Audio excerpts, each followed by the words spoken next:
About 3 days ago, the Makwiny governor, Professor Kibwana, made an interesting tweet on his official Twitter handle. And this is what he posted. I have listened to the voices of Wanjiku asking me to run for the presidency in the coming election. I am available, ready, and willing to be Wanjiku's president. We'll go to the ballot box with Wanjiku in 2022. We must ensure devolution works for our community. That tweet by Professor Kibwana generated 5,864 retweets as at now. It also has 17,200 likes. So that's a big deal, especially on Twitter. And then the next day, he also made 2 tweets. Number 1, Kenyans, I'm overwhelmed by your reception of my presidency. Announcement. We are in this together to the end. We shall shape everything together. For a change, there is going to be public participation in establishing our future leadership. Then he added, I have followed the conversations carefully and I'm grateful for the comments. I am encouraged. My candidature will crowdsource ideas on the Kenya we deserve.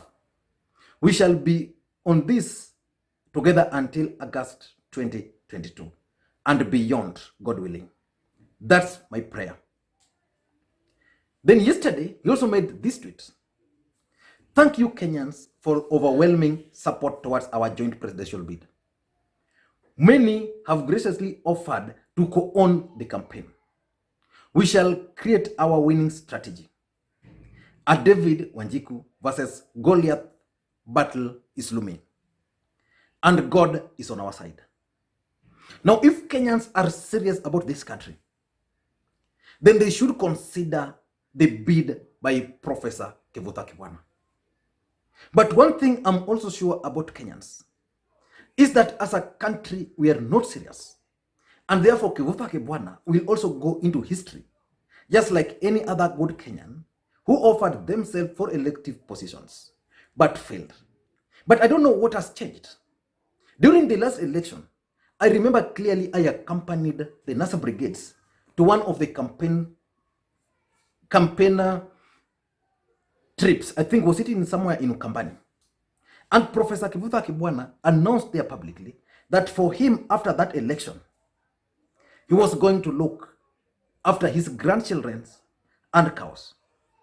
Tunakusii nyinyi wengine watatu 2022 iwe ile maneno tulizungumza ya Kalonzo hiyo itimie.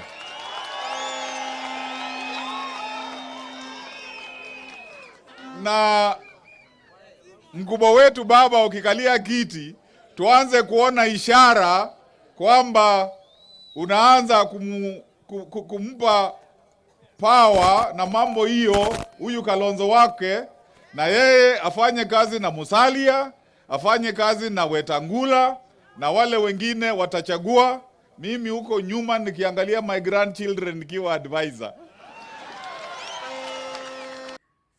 And yesterday, or 3 days ago, was not the first time Professor Kibwana was announcing that he's going to go for the presidency in 2022. It was not the first time.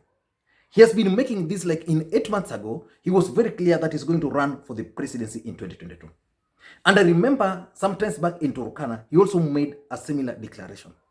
So Professor Kibwana is likely to be a presidential candidate in this country. But will Professor Kibwana succeed? I want you to listen to Johnson Muthama reacting to Professor Kibwana presidential bid. This one before he joined Team Tangatanga. So just listen to Johnson Muthama briefly. Na anastahili kuota. Makosa ni kwamba anaota mchana. Astahili kuota mchana, natakiwa aote kama amelala. Lakini ni haki yake kuwa na ndoto. Lakini hii yake ni ya mchana peupe, jua likiwa limetua katikati mchana. Hawezi kufaulu, hawezi kuenda pahali popote. ni wazo tu ya kujiingiza na kuingia katika historia ya Kenya. Vitambo vile tunaita Kiswahili kumbukumbu, kuonekana kwamba kuna wakati mmoja alijaribu kuwa rais wa Kenya. Lakini hata ukitaka kuwa rais au ukitaka kiti chochote, lazima ujipime na ujue kwamba nyuma yako una wafuasi na unaweza kupendeza na unaweza kuonekana na Wakenya unastahili. Mimi niliambia Kivutha kama anataka kuwa rais wa Kenya, ajipime. Aende Mombasa, kuna Wakamba wengi. Sitaki nikumwambia aende Kisumu, maana huko hakuna Wakamba wengi. Sitaki kumwambia aende Uluya, namwambia aende Mombasa, Tononoka, aite mkutano. Akiwa na watu 200, mimi nitaambia wengine wamwache. Katika mkutano wake akiingia watu 200, nitawaambia wamwachie kiti cha urais aitishe. Lakini najua hawezi kukusanya. Hawezi.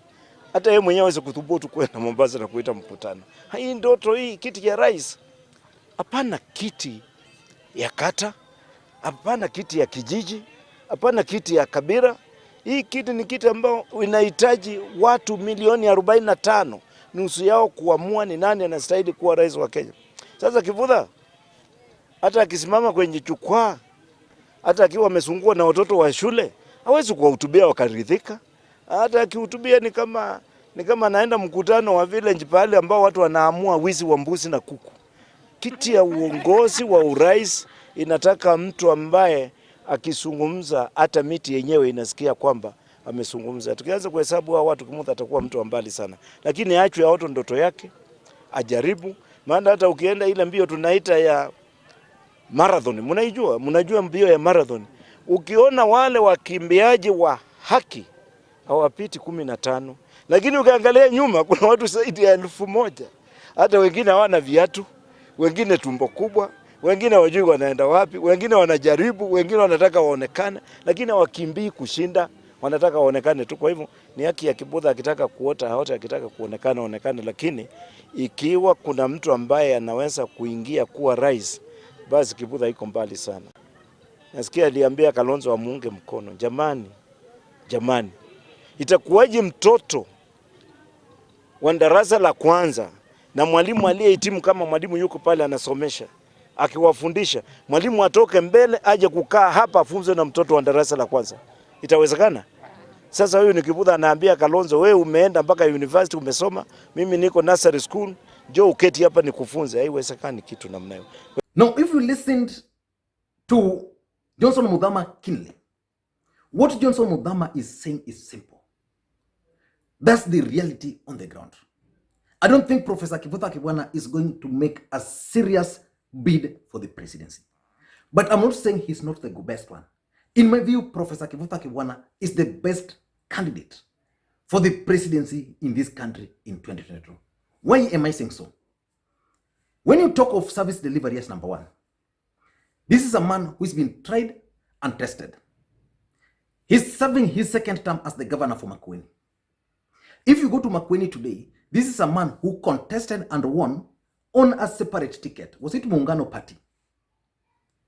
And all MCAs were wiper. The MCAs actually impeached him several times.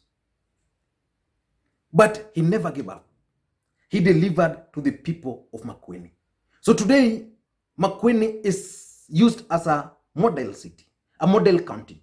Sometimes when I see counties like Kisumu, Siaya, or even Migori, MCAs going to Dubai or any other country, outside the country, to benchmark, I'm wondering why they can't even take their time to go to Makwiny.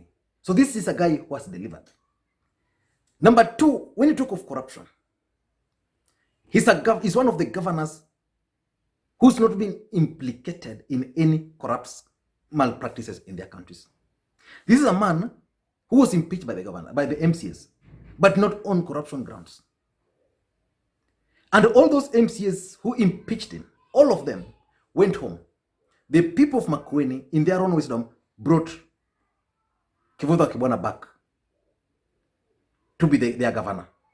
So corruption, you can't find them. When you talk of reform credentials, who beats Professor Kivutha Kibwana when it comes to reforms in this country? He has worked with the Kenyans from multipartyism. He was a professor teaching law, publishing books on democracy. He's founded several organizations which were fighting for the freedom, for the liberation, and for the reforms of this country. So it's there. It's unlike others. When you talk of Mudavadi, there's nothing. You talk of Ruto, nothing.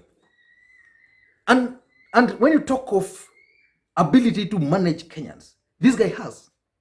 This is a guy who said no to intimidation by the MCS. The MCS tried to intimidate Professor Kivutha Kibwana. He didn't have MCS from his own political party. He resisted that. He just became tough-headed, told them, you can go hang. If possible, let us go for an election. So let us dissolve the county. You go home, I go home. We seek fresh mandate. So that's Professor Kivutha Kibwana. And that's the kind of mentality which can make this country rule. Like if you are a member of, if he becomes the head of state, I'm sure members of parliament would not intimidate the way Moses Kuria and Niti Nyoro have been doing to President Uhuru Kenyatta. They won't do that. But we are in Kenya. And in this country, Professor Kivutha Kibwana is not going to succeed as the president of the Republic of Kenya. He's not going to be the first one. Miguna contested for the gubernatorial seat in Nairobi. Kenyans on Twitter, Kenyans online, Kenyans on Facebook. All of them endorsed Miguna. They used to clap for him. When Miguna finally contested, his name was printed as a presidential, as a gubernatorial candidate. Do you know the number of votes Miguna got? What about Peter Kenneth when he contested for the presidency? Maybe Kivutha Kibwana might be different. But I know there's a group of people, probably around 10,000 people, who will be willing to do whatever they can to support Professor Kivutha Kibwana. Because these people believe in good leadership. They believe in a reformist kind of leader. And they believe in on the credentials of Professor Kivutha Kibwana. These guys are going to push Professor Kivutha Kibwana to contest. But why do I strongly believe that Professor Kivutha Kibwana is not going to succeed in Kenyan politics? 4 reasons. The first reason is this brand of politics. And if you listen to Johnson Muthama, he was alluding to this. That Professor Kivutha Kibwana, even if you give him people, what ataongea, nobody would really. Because his brand of politics, he's not a liar. Kenyans love liars, people who lie to them. He doesn't know how to move crowds. If you give Kivutha Kibwana a crowd, he will speak and make a lot of sense to them, but he will not excite them. Give Ruto opportunity and the platform. He will talk things, some of them even lies, and people will be excited. And that's why Kenyans have always found themselves with bad leadership. People who lie to them. People who tell them that we have constructed a stadium, but we are now adding them. While in real sense, nothing. And he's saying this just right there. So these people cannot even question, why don't we send someone to go and check on that?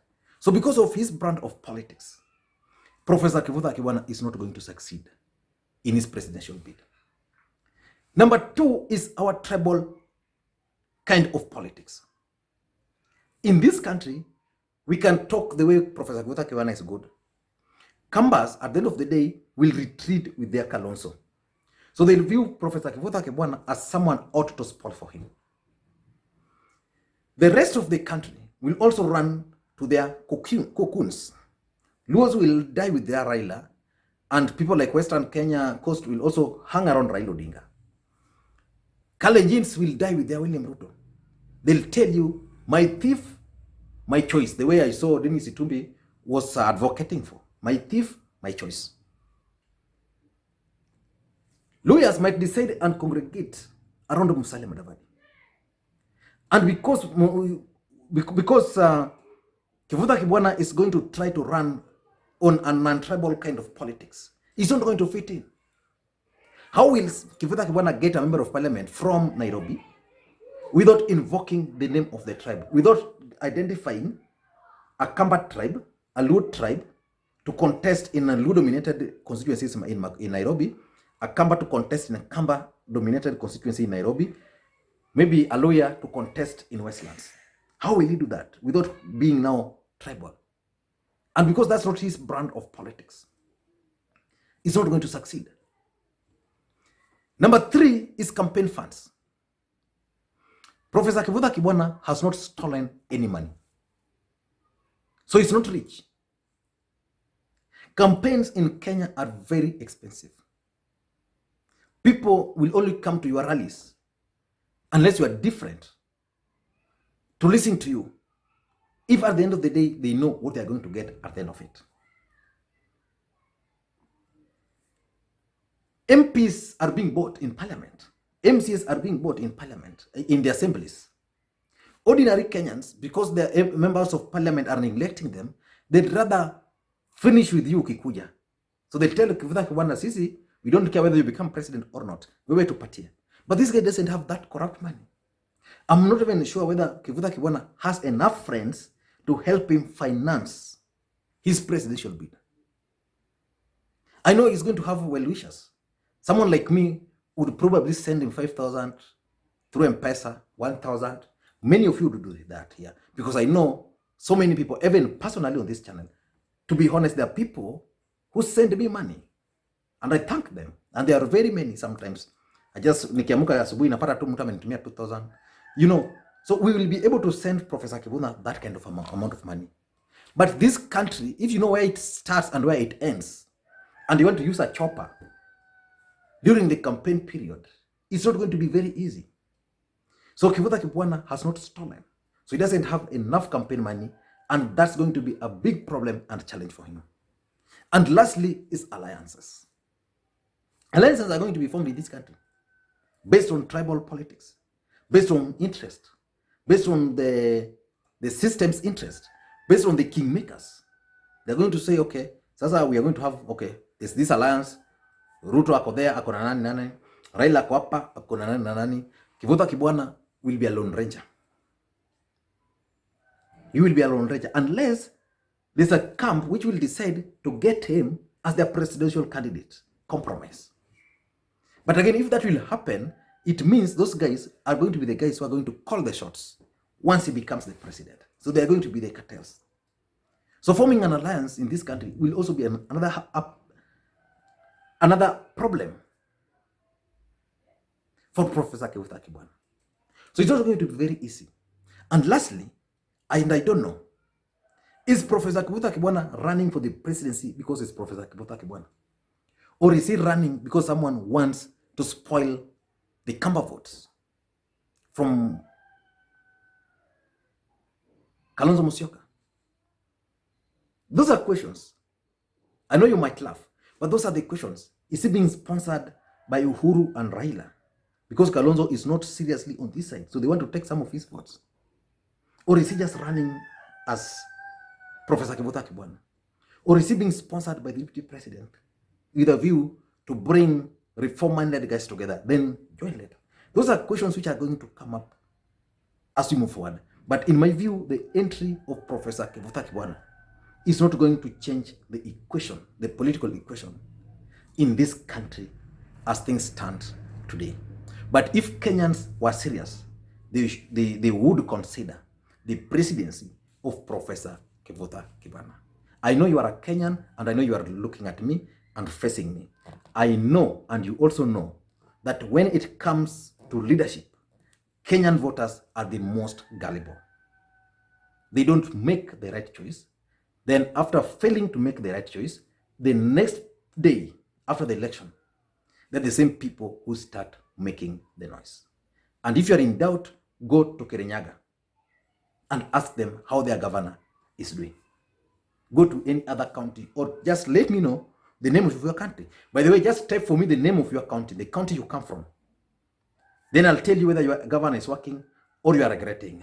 Thank you guys, and please, may you have a good day. And don't forget to click subscribe now so that next time you produce a video like this one, you get notified.